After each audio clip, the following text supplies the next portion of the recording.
Ano nga ba ang tiyansa na itong si 6'10" CJ Lane ay mapunta dito sa San Miguel?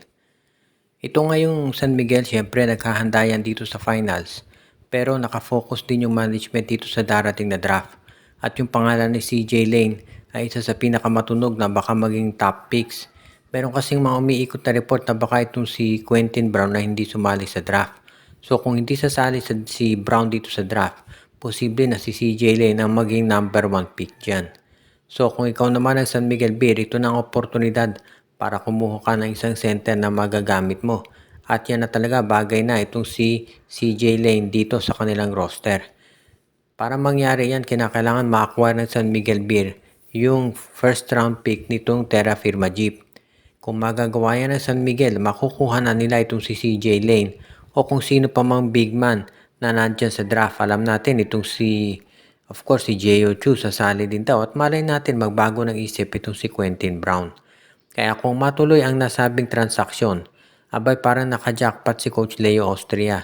Dahil nakita naman natin yung nagiging problema ng San Miguel kapag nauupo sa bench si Junmar Fajardo. So kung nandyan ito si CJ Lane, magiging mas maganda takbo ng kanilang opensa. Kaya nga mukhang ito talaga ang bagay dito ngayon sa San Miguel. Tangkulin itong si CJ Lane para maging mas maganda yung takbo ng kanilang laro. Kung sakasakaling naman na itong si CJ Lane na hindi sumali, well, nandyan pa naman yung ibang mga center at stretch 4. Ang importante lang kung San Miguel, dapat willing ka nang i-trade itong si Jeron Teng at si Mawala Tautuba dito sa Terra Firma para makuha mo yung draft pick. Ganyan ito kahalaga para dito sa magiging future ng SMB. Kaya magiging interesante ang mga susunod na araw para dito, hindi lang sa San Miguel kung hindi maski na sa iba pang mga teams ngayon. At kabilang doon sa mga teams ngayon na medyo matindi yung gagawing preparasyon ay yung Blackwater Bossing. Alam natin na itong Blackwater Bossing ngayon, ang main purpose nila o main sabihin na nating task ay siguraduhin na itong si Christian David ay hindi aalis dito sa Blackwater Bossing at diyan mananatili. Mag-expire na kasi ang kontrata nitong si Christian David sa Setyembre. Ito yung magiging restricted free agent, so ibig sabihin yung rights pa rin ito ay nandito sa Blackwater Bossing. Pero syempre, kung yan ay magre-request ng trade, yun ang magiging problema. At ngayon, kung ikaw naman ang Blackwater, diyan mo kailangan siguraduhin na itong si Christian David ay hindi magre-request ng trade. At para magawa mo yan, kinakailangan kumuha ka ng mga players na tutulong sa team mo na manalo.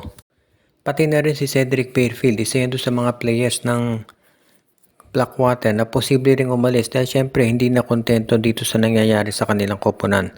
Pero if ever na matuloy nga itong pagkuha nila ng mga top talent, sigurado na mananatili yung mga nabanggit na players dito sa koponan ni Coach Jeffrey Cariaso.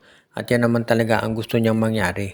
If ever matuloy nga ito, pwede nating masabi na magiging mas maganda resulta nito para dito sa Blackwater Bossing. Alam natin na may reputation nga ito na farm team ng MVP Group.